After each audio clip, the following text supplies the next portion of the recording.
Palavra de Deus é lâmpada para os nossos pés e luz para os nossos caminhos. Ela nos traz ânimo e fortalece o espírito.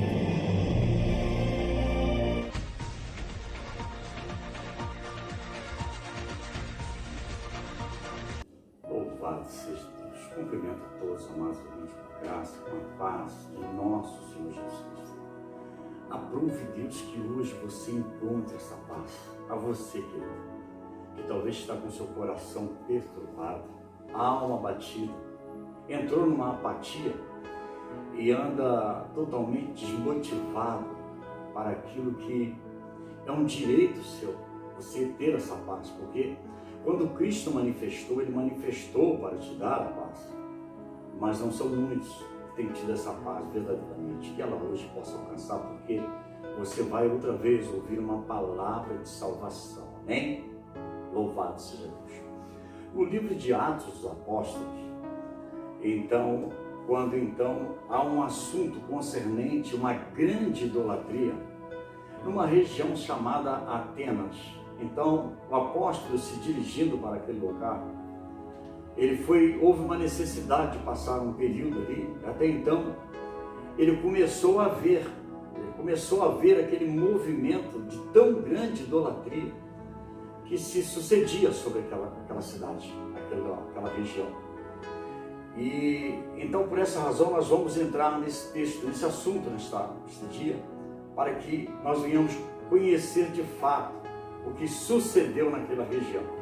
No capítulo 17 de Atos dos Apóstolos, somente um verso, é o verso 16, quando diz então: enquanto Paulo os esperava em Atenas, o seu espírito se comovia em si mesmo, vendo a cidade tão entregue à idolatria.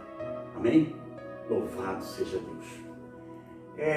Quando nós vemos em meio das festas, as festas comemorativas que há nesta nação, quando nós vemos, até mesmo pelo próprio costume, em que está inserido dentro dessa nação, essa questão de outras religiões, de outros deuses, e vai em busca desses deuses e despreza o Deus verdadeiro, e nega ao Senhor, escarnece ainda o nome de Cristo, nos faz lembrar como foi que Paulo viveu este momento, porque a palavra é essa que, enquanto ele os esperava, ele se aparta ali de Silas, de Timóteo, e por um período ele fica ali a aguardar, e quando ele então está aguardando e desejoso a anunciar o evangelho da salvação, ele então sai em meio a essa cidade e veja quão grande e terrível é o poder da idolatria que está sobre aquele povo. E ali não estava somente gentios, até mesmo alguns judeus. Eles eram participantes de toda aquela imundícia que ali estava. Não é diferente hoje, irmãos. Nós bem sabemos que há irmãos aí, que ora ele está à presença de Deus congregando e ora ele está em outros lugares, buscando por outros deuses. Misto é saber que tem alguns que até mesmo buscam até obras de enfeitiçaria, macumbaria, vidência, cartomantes, enfim, coisas que jamais vai fazer com que se assemelhe ao Deus dos céus, porque o Deus dos céus é santo.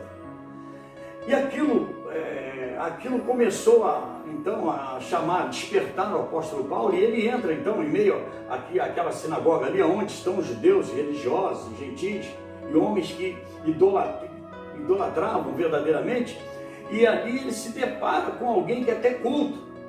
A palavra vai dizer que ele encontra ali homens que eram filósofos, pessoas inteligentes, e ele se depara, e Paulo também, se não muito inteligente, mas ele quer chamar a atenção do Deus em que ele tem para chamar aquele povo a atenção e despertá-los para uma grande salvação. Ele começa a falar então do Jesus ressurreto. Ele começa a falar de um Jesus que foi morto, mas como Filho de Deus, como ungido do Senhor.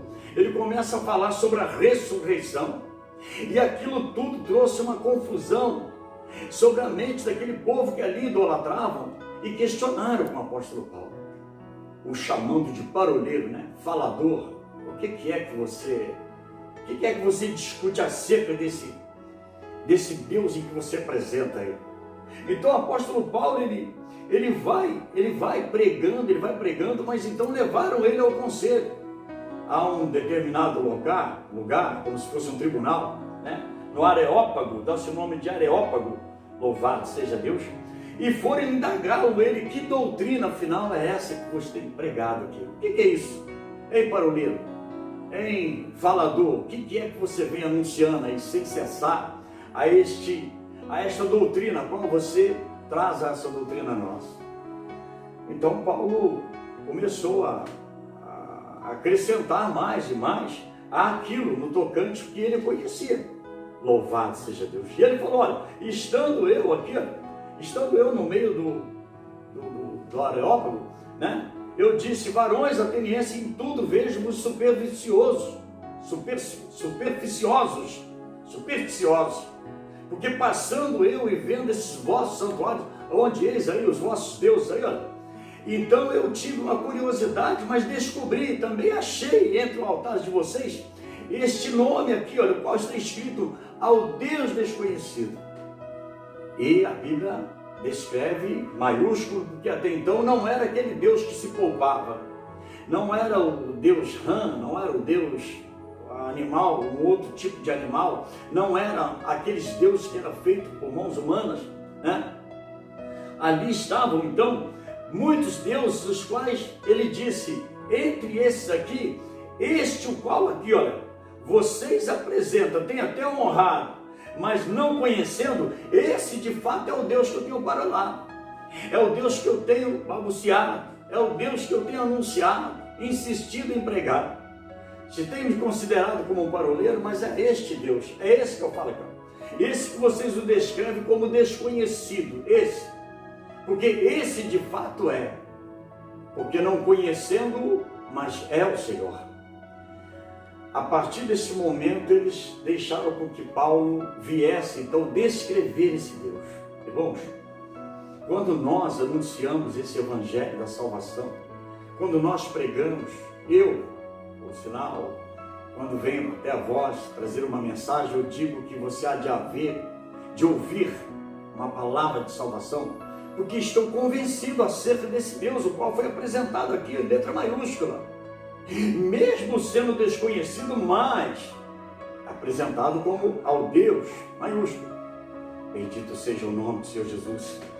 Então Paulo, agora com a liberdade, porque foram ali, investigaram, né, questionaram, inquiriram a ele foi obrigado agora então a fazer uma descrição acerca desse Deus. E é esse que eu preciso e que você precisa ouvir. O Deus que manifestou nosso pai Abraão, porque ele é pai de todos os homens. Aquele Deus que lá em Ur dos Caldeus, na Mesopotâmia, lá, quando mandou que ele se dirigisse e subisse até a Ur, e chegou em Ur também, ele se manifestou e fez promessa. Então Paulo começa a falar sobre este Deus mesmo, o qual sugere ser desconhecido entre ambos, entre todos os que idolatravam. Ele começa então a descrever o Deus que fez o mundo e tudo quanto nele há, o que é Senhor dos céus, Senhor da terra. Ele jamais habita em templos feitos por mãos humanas. Louvado seja Deus. Ele jamais seria daqueles os tais quais não estavam sendo representados ali, porque muitos objetos ali também se constituíam como deuses. Louvado seja Deus. Então Paulo diz, não, esse não. E esse que fez os céus e a terra e tudo quanto neles há, jamais seria contado como esse aqui, olha, que em templos feitos por mãos humanas, seria aqui destacado, assemelhar-se a ele. Jamais a divindade desse Deus seria assimilado a esse Deus aí. Ele agora fala com autonomia, porque deram a ele a oportunidade de ele dizer qual era esse Deus que ele vinha paroleirando, que doutrina era essa. E ele começou a fazer uma descrição, e você faz muito bem você entender o que ele descrevera, bem como a mim, façamos muito bem em compreender esse Deus, porque de fato ele fez os céus e a terra. Ele de fato é o Senhor, ele é o Senhor das nações. A Bíblia vai dizer que Jesus foi morto e reviveu, e o que comprou para ele, porque foi ele enviado de Deus. para ele homens de todas as tribos, línguas, povos e nações. Então é esse Senhor que Paulo está descrevendo. Está descrevendo porque Paulo sabe quem é. E além do mais, ele não habita em templo feito por mãos humanas. E detalhe, nem tampouco é servido por mãos de homens, como que se necessitando, né? Porque aqueles ali ficavam por um período e ali faziam suas devoções, mas depois eles eram recolhidos. Louvado seja Deus. Então é este Deus que eu creio, o Deus que Paulo descreve.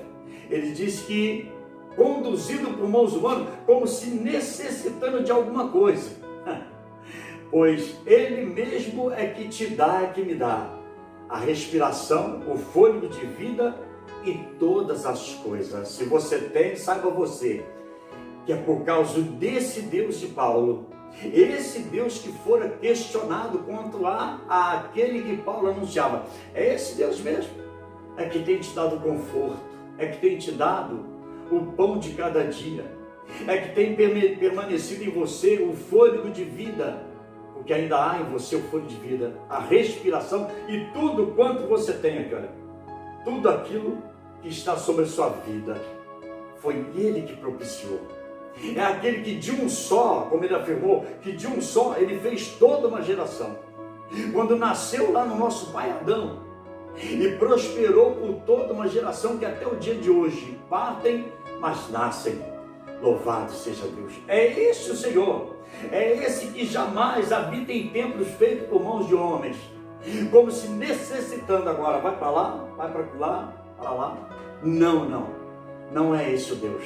O Deus que eu anuncio, o Deus Paulo confirmando aqui, olha, o Deus que eu anuncio, é esse aí, o qual vocês não conhecem, mas é esse que eu falo. Que de um só, lembrando lá do nosso pai Adão, de um só fez toda uma geração para habitar sobre a face da terra e determinando os tempos já, sim, ordenados e os limites da sua habitação. Tu sabe disso. E você sabe que, como Jesus disse, você vive 70, 80 anos, o mais é enfados de alma. Está aqui, ó. Já dantes determinando a sua habitação. No livro de Romanos, capítulo 8, verso 29, diz que porque o que dantes te conheceu, Ele predestinou, até o dia de vir, bem como o dia de voltarmos, está sobre a mão dele, querido.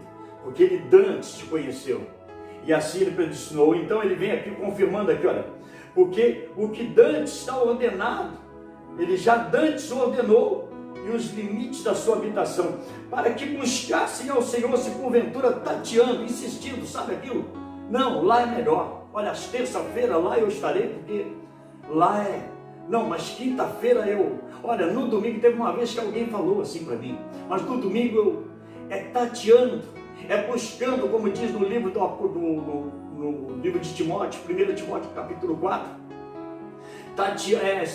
vai com comichão nos ouvidos, buscando doutores, conforme as suas próprias concupiscências, se tateando aqui, buscassem o Senhor e pudesse achar. Importa que ainda Ele não está tão longe de cada um de nós, importa que Ele está tão perto de você. Lembra-te que o véu se rasgou no dia em que Jesus morreu ali no monte, ali no alto, no Gólgota. Lembra que o véu se rasgou. E quando o véu se rasgou, sabe o que aconteceu? Aonde só entravam os sumos sacerdotes, partiu de cima a baixo, o véu se rasgou de cima a baixo em duas partes. E se recolheram, significando agora o livre acesso. Agora não há necessidade de sacrifício, oblações, holocaustos. Não há necessidade de sacerdotes, sumos sacerdotes, não. Quando isso aconteceu, significou a livre ascensão para mim e para você, querido. Bendito seja o nome do Senhor Jesus. Porque nele, eu e você, querido, toda nação, toda geração, porque nele vivemos e nos movemos e existimos, como também alguns de vossos poetas disseram, pois somos sua geração. Mas falando na verdade do que não se conhecia, do que não se sabia, do que não tinha argumento para confirmar, você está ouvindo uma palavra de confirmação. Esse Deus o qual Paulo pregou é o Deus que eu também tenho o privilégio de anunciar a você, querido. Que você guarde essas palavras no seu coração. Saiba você que você é dependente desse Deus desconhecido, que não o vendo, mas nós o conhecemos, porque sabemos a quem servimos. Amém? Você fica com esta palavra, por favor, compartilhe, porque alguém precisa, por intermédio de você, também ouvir esta palavra. Compartilhe, dá um joinha, se inscreva neste canal para propiciar a nós o poder de pregar esse evangelho e alcançar os 4 cantos da terra. Sim, e se Ele assim permitir, amanhã nos veremos de novo. Que Deus fique com todos, derrame sua graça, sua paz e os abençoe, em nome de Jesus. Tchau, tchau.